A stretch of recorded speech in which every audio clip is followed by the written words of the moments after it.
नमस्कार दोस्तों, dot fact Hindi में आपका स्वागत है।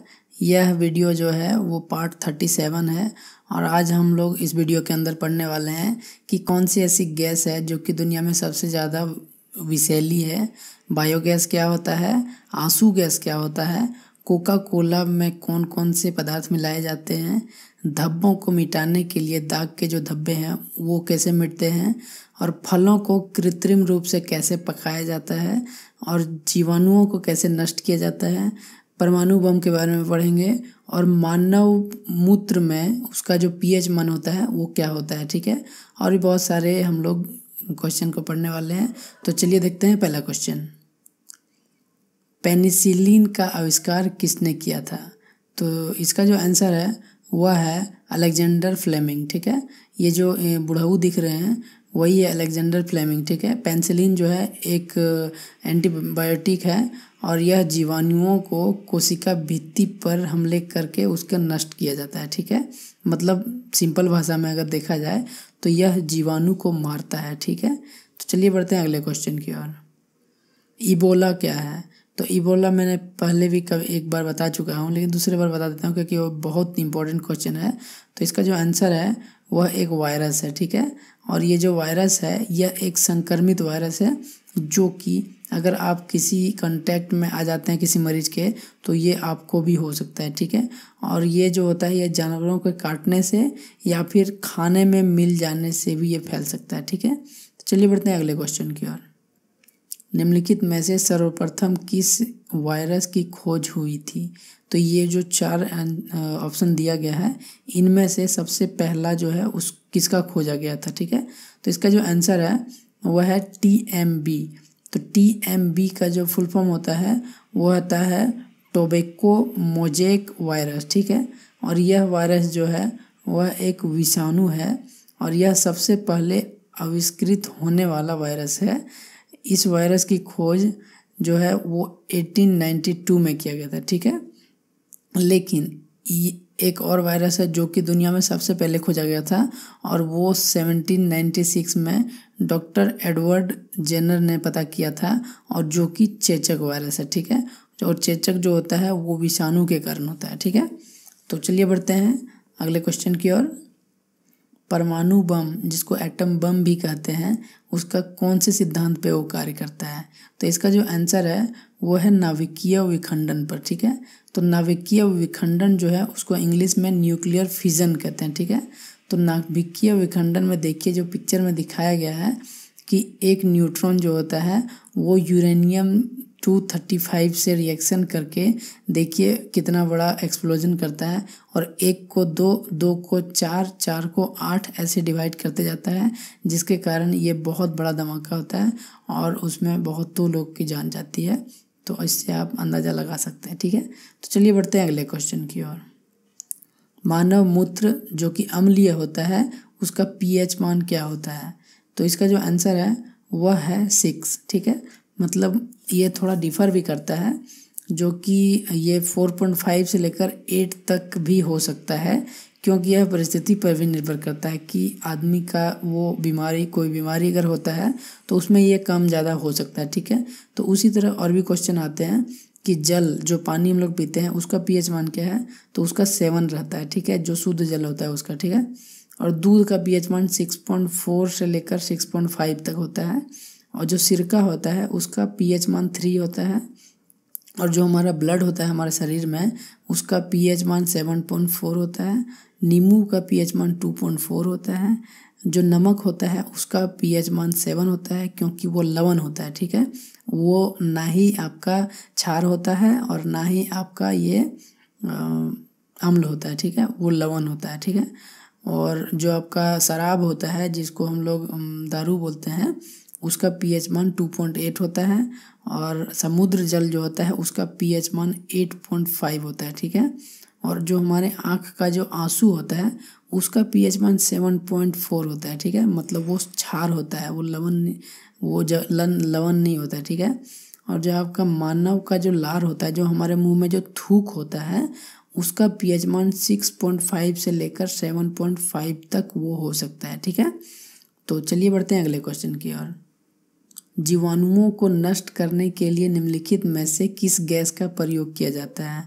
तो इसका जो आंसर है वो है क्लोरीन। ठीक है, देखते होंगे स्विमिंग पूल में जो होता है गंदगी फैल जाती है तो वो जीवाणु के कारण होता है। ठीक है, तो उसका पानी जो है बार बार तो उसको निकाल के फेंक नहीं सकते हैं, क्योंकि उतना सारा पानी बर्बाद होगा, उसको भरने के लिए उतना सारा इलेक्ट्रिसिटी का यूज किया जाएगा, तो वो नहीं किया जाता है। उसको जो है पानी में जो होता है क्लोरीन और ब्लीचिंग पाउडर मिला के उसमें डाल दिया जाता है, जिससे कि पानी एकदम पूरा फिल्टर एकदम लगेगा आपको कि बहुत शुद्ध है, लेकिन वो शुद्ध होता नहीं है, वो उसमें गंदगी होती है। तो आप हो सके तो घर में ही नहाएं, वो नहाने के लिए ना जाएं बाहर। तो चलिए बढ़ते हैं अगले क्वेश्चन की ओर। एरोसोल का उदाहरण है। तो एरोसोल जो होता है वो कहाँ पाया जाता है? तो मैं बताने वाला हूँ कि एरोसोल जो है वो धुआं में पाया जाता है। ठीक है, तो धुआं में कोलाइड को एरोसोल कहते हैं। और देखिए जो कोलाइड होता है वो कहाँ कहाँ पाया जाता है? जो धुआं होता है, धूल होता है और वायुमंडलीय प्रदूषण के कारण जो होता है वो एरोसोल के उदाहरण है। ठीक है, तो जो सिगरेट पीते हैं उसमें भी एरोसोल होता है, जो कोई लकड़ी वगैरह जला रहे हैं तो उसमें भी एरोसोल होता है। तो आप इनसे बचें, क्योंकि इससे हमारे शरीर को बहुत नुकसान होता है। ठीक है, तो अगला क्वेश्चन देखते हैं। वायुमंडल में कौन सी गैस परावैंगनी किरण का अवशोषण कर लेती है? तो इसका जो आंसर है वो है ओजोन। ठीक है, ओजोन का फॉर्मूला होता है O3। ठीक है, तो ओजोन जो होता है, देखिए हमारा ट्रोपोस्फेयर के ऊपरी लेयर को ओजोन लेयर कहते हैं। ठीक है, और ये हमारे पृथ्वी को परावैंगनी किरण जो कि यूवी रेज होता है, जो सूरज से निकलने वाले यूवी रेज होता है, उसको रोकता है ताकि वो पृथ्वी पे ना आए, और उसके कारण जो होता है हम लोग अभी तक जिंदा हैं। अगर यूवी रेज हमारे शरीर पे डायरेक्टली पड़े तो उससे स्किन कैंसर, ब्लड कैंसर, बहुत सारे कैंसर हो जाएगा और हम लोग मर जाएंगे। ठीक है, और ओजोन गैस जो है पूरे पृथ्वी के ऊपर एक परत के रूप में छाया रहता है। ठीक है, तो चलिए बढ़ते हैं अगले क्वेश्चन की ओर। हरे फलों को कृत्रिम रूप से पकाने के लिए प्रयुक्त गैस कौन सा है? तो इसका जो आंसर है वो है एथिलीन। ठीक है, तो देखिए जितने भी हरे फल होते हैं, जैसे कि आम का सीजन आता है और अगर आपके घर में होगा अगर आम, तो उसमें कार्बाइड का यूज किया जाता है उसको पकाने के लिए, जो कि ऐसे नॉर्मल भाषा में कार्बेट बोलते हैं उसके। ठीक है, तो कार्बाइड जो होता है उससे हम लोग पका लेते हैं, लेकिन उसमें क्या होता है, इथिलीन होता है। ठीक है, इथिलीन एक एंजाइम जैसे एमाइलेज का अंतः कोशिकीय स्तर बढ़ा देता है, जो कि स्टार्च को शर्करा में बदल देता है। ठीक है, जो फल में जो स्टार्च होता है उसको शर्करा मतलब चीनी मतलब मिठास कर देता है वो, उसकी वजह से फल पक जाता है। ठीक है, और एथिलीन का जब फॉर्मूला होता है, केमिकल सूत्र होता है, वो C2H4 होता है। ठीक है, तो चलिए बढ़ते हैं अगले क्वेश्चन की ओर। निम्नलिखित में से वह पदार्थ कौन सा है जिसका प्रयोग कपड़े में स्याही और जंग के धब्बों को मिटाने के लिए किया जाता है? तो इसका जो आंसर है वो है ऑक्जेलिक एसिड। ठीक है, तो ऑक्जेलिक एसिड जो है वो हमारे कपड़े में जो स्याही वगैरह लग जाता है या फिर जंग लग जाता है कोई छड़ वगैरह में, तो उसको जो हटाने के लिए ऑक्जेलिक एसिड का प्रयोग किया जाता है। ठीक है, और जैसे कि फोटोग्राफी और रबड़ उद्योग में भी ऑक्जेलिक एसिड का उपयोग किया जाता है। तो इसका जो फॉर्मूला आता है वो देखिए यहाँ पे मैंने दे दिया है, तो उसको थोड़ा सा आप देख लीजिए, याद हो जाए। चलिए बढ़ते हैं अगले क्वेश्चन की ओर। मनुष्य में कुल कितनी हड्डियाँ होती है? तो ये बहुत इजी क्वेश्चन है, ये आपने क्लास 1 से अभी तक पढ़ा होगा। ये क्वेश्चन का आंसर आपको डिस्क्रिप्शन में देना है। ठीक है, तो बढ़ते हैं अगले क्वेश्चन की ओर। कोका कोला का खट्टा स्वाद किसके अस्तित्व के कारण होता है? मतलब देखिए कोका कोला तो आप सबों ने पिया होगा, तो उसमें थोड़ा सा खट्टापन होता है, तो वो किसके कारण होता है? तो इसका जो आंसर है वो होता है फास्फोरिक एसिड के कारण। ठीक है, तो देखिए कोका कोला ये लड़की पी रही है तो इसमें थोड़ा सा खटास होगा, तो वो फास्फोरिक एसिड के कारण होता है। ठीक है, और इसका जो सूत्र है ये मैंने दे दिया यहाँ पे, वो आप देख लीजिए और थोड़ा याद करने की कोशिश कीजिए, क्योंकि ये पूछा जा चुका है, बहुत बार पूछा जा चुका है और ये आगे भी पूछ सकता है। ठीक है, तो चलिए बढ़ते हैं अगले क्वेश्चन की ओर। निम्नलिखित में से आंसू गैस का घटक कौन सा है? तो आंसू गैस जो होता है जिसको टीयर गैस कहते हैं, तो उसका घटक कौन सा है? तो इसका जो आंसर है वो है क्लोरोपिक्रीन। ठीक है, तो देखिए आंसू गैस को टीयर गैस भी कहते हैं और इसका यूज जो होता है वो पुलिस वाले, आर्मी और जो होता है आर्मी वाले वो भी करते हैं। क्यों पुलिस वाले करते हैं? देखिए जहाँ पे कोई धरना प्रदर्शन कर रहा है तो वहाँ पे क्या करता है कि अगर पुलिस वाले आए, अगर कोई उठ नहीं रहा है तो क्या करेगा, टीयर गैस छोड़ देगा, अपने आप उठ के भाग जाएगा। इससे होता क्या है, टीयर गैस छोड़ने से धुआं निकलता है और वो धुआं जो होता है हम लोग सांस लेंगे तो वो बहुत ज़्यादा जहरीला टाइप का होता है, ठीक है। और अगर आँख में पड़ जाएगा तो हम लोग का वो आँख खराब भी कर सकता है, इसलिए हम लोग बर्दाश्त नहीं कर सकते, इसलिए वो भाग जाते हैं, ठीक है। इससे बचने का भी उपाय है। देखिए ये जो है, ये मास्क जो पहनना है, जो टीयर गैस मास्क, हेलमेट इसको कहते हैं, ये अगर आपने पहन लिया तो आपका कुछ नहीं होगा, ठीक है। वो जो पुलिस वाले जो टीयर गैस छोड़ते हैं वो ये मास्क पहनने के बाद ही छोड़ते हैं ताकि उनको कोई प्रॉब्लम ना हो, ठीक है। तो अगर अगली बार आप जाने वाले हैं कहीं पे टीयर गैस अगर मतलब कोई प्रदर्शन में, तो आप ये हेलमेट ले जाएं और ये पहन के आप आराम से खड़ा हो जाएं, आपको टीयर गैस घंटा कुछ नहीं कर पाएगा, ठीक है। तो चलिए बढ़ते हैं अगले क्वेश्चन की ओर।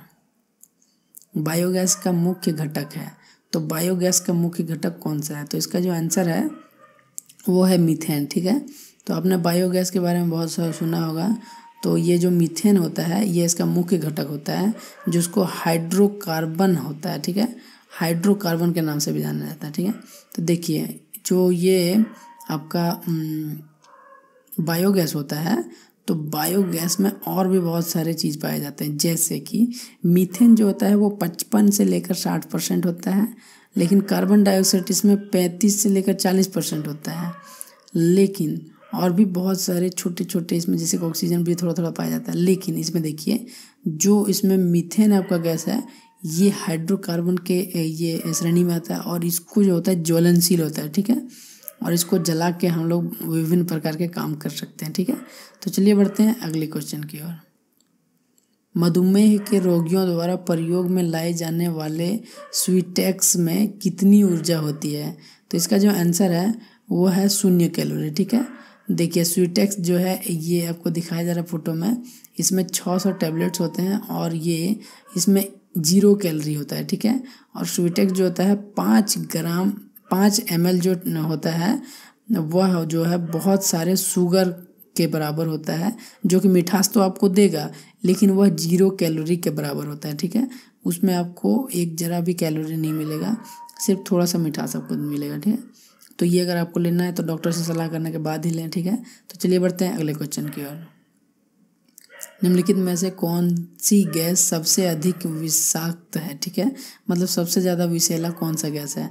तो इसका जो आंसर है वो है कार्बन मोनोऑक्साइड, ठीक है। तो देखिए कार्बन मोनोऑक्साइड हमारे पृथ्वी में सबसे ज़्यादा विषैली ये गैस है, ठीक है।